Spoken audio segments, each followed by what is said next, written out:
How the debt ceiling negotiations left an ominous indicator for Biden in 2024. The best news for Republicans in the debt ceiling deal, assuming it passes Congress, is that after President Biden spent much of 2023 insisting he wouldn't negotiate at all, he acceded to a bunch of demands from House Speaker Kevin McCarthy, Republican California. An inflation-adjusted reduction in direct spending on non-entitlement domestic spending. Paring back roughly $20 billion of the $80 billion that the Democratic-controlled Congress approved last year to bolster the Internal Revenue Service.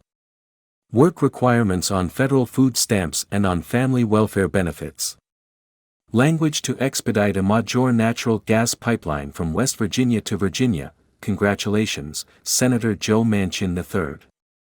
Perhaps the more intriguing political consequences aren't in the deal itself.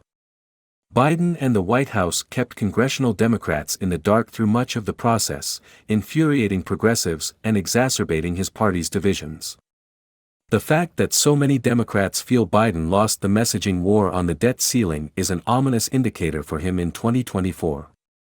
The best news for Democrats in all this is that no one will have to handle another debt ceiling fight until after the next presidential election. The concessions are small details in the big picture of the U.S. economy, and in a month or two, very few Americans will remember much about this episode other than the fact that a deal was done. Most of the Republicans' biggest and most sweeping proposals ended up on the cutting room floor, and Biden's student loan relief proposal, canceling up to $20,000 per borrower, remains intact, though it may not survive Supreme Court review. If you subscribe to the metaphor of hostage-taking, what we have here is a scenario in which neither side is really willing to shoot the hostage, i.e., let the government default on the debt. Doing so likely would have had massive economic repercussions, putting at risk both McCarthy's GOP House majority in 2024 and Biden's chances for a second term. This wasn't so much a hostage-taking as a hostage-saving effort. The past several months have seen plenty of suggestions in the media that, this time it's different. Assuming the deal holds, the negotiations will turn out to have been not all that different. Both sides insist they've made their best offer, the deadline gets closer, the news reports get more and more ominous, and then, as the clock ticks down toward the last minute, there's a bit of movement and then suddenly a deal is reached. Each side insists that it got what it wanted and maintains that the other side made the most consequential concessions, and everybody goes home and stops thinking about the debt ceiling until the next time the government gets within a couple $100 billion or so of hitting it. People get nervous when negotiations creep closer and closer to the deadline. But often the deadline pressure is what makes both sides become more reasonable and conciliatory. When two sides start out as far apart as Biden and McCarthy did, striking a deal at the last minute is almost inevitable. Sure, this agreement is a messy hodgepodge, and it involved a lot of posturing. But in the end, neither side had the leverage it wanted others to believe it did. Republicans still control only one chamber by a narrow majority.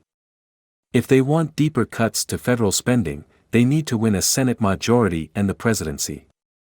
Biden likely knew that the 14th Amendment option, claiming that the debt ceiling was unconstitutional and instructing the Treasury Department to issue new debt, was, at minimum, at serious risk of being struck down by the Supreme Court.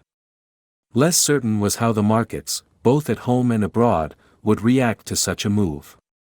Americans hear plenty of yearning about the good old days of bipartisanship when Democrats and Republicans could sit down at the negotiating table and work out their disagreements. Well, that process looks like this, where your side gets some wins but not the big-ticket items you probably never had much of a chance of landing anyway. Negotiations like this very rarely end with the budgetary equivalent of unilateral surrender. In November, Americans went to the polls and chose divided government, a slightly larger Senate Democratic majority and a new, small House Republican majority. This deal is the consequence of those votes. If Americans want something different, they'll have an opportunity to pick new dealmakers in November 2024.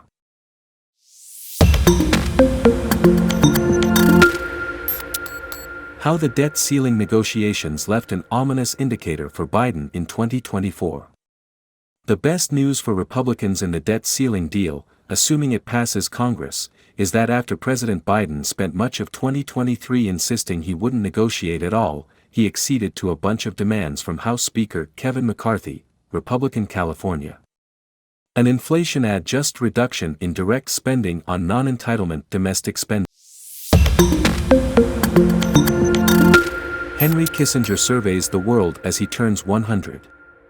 The great strategist sees a globe riven by US-China competition and threatened by fearsome new weapons and explains why he now thinks Ukraine should be in NATO. 8 years, that's all the time Henry Kissinger was in public office. From January 1969 to January 1977, Mr. Kissinger was first National Security Advisor and Secretary of State under Presidents Richard Nixon and Gerald Ford, holding both titles concurrently for more than 2 years. He was 53 when he cleared his desk at Foggy Bottom to make way for Cyrus Vance.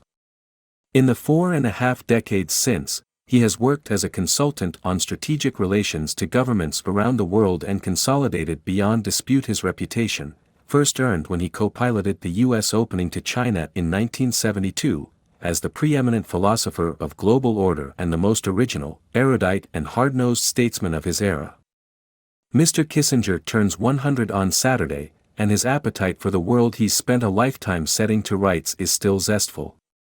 We meet at his office 4 days before his birthday, and he offers swift proof not just of his charm but of his facility as a diplomat. "You never came to see me in my office," he scolds, reminding me of an invitation he'd made 3 years ago over dinner at the home of a common friend, my only previous meeting with Mr. Kissinger. I'd dismissed the invitation at the time as a grand old man's courtesy to a stranger. The dinner was with Charles Hill, a one-time speechwriter for Mr. Kissinger and later a senior advisor to another Secretary of State, George Shultz. The memory of Hill, who died in 2021, prompts Mr. Kissinger to offer an observation on Shultz, who lived to be 100 and also died in 2021. Shultz's approach to international affairs was really not the same as mine, Mr. Kissinger says. He looked at the economic motivations. I look at the historical and moral motivations of the people involved. What Mr. Kissinger sees when he looks at the world today is disorder. Almost all major countries, he says, are asking themselves about their basic orientation. Most of them have no internal orientation, and are in the process of changing or adapting to the new circumstances, by which he means a world riven by competition between the US and China. Big countries such as India, and also a lot of subordinate ones, do not have a dominant view of what they want to achieve in the world. They wonder if they should modify the actions of the superpowers, a word Mr. Kissinger says he hates, or strive for a degree of autonomy. Some major nations have wrestled with these choices ever since the debacle of the Suez intervention in 1956. While Britain chose close cooperation with the US thereafter, France opted for strategic autonomy, but of a kind that was closely linked to the US on matters that affected the global equilibrium.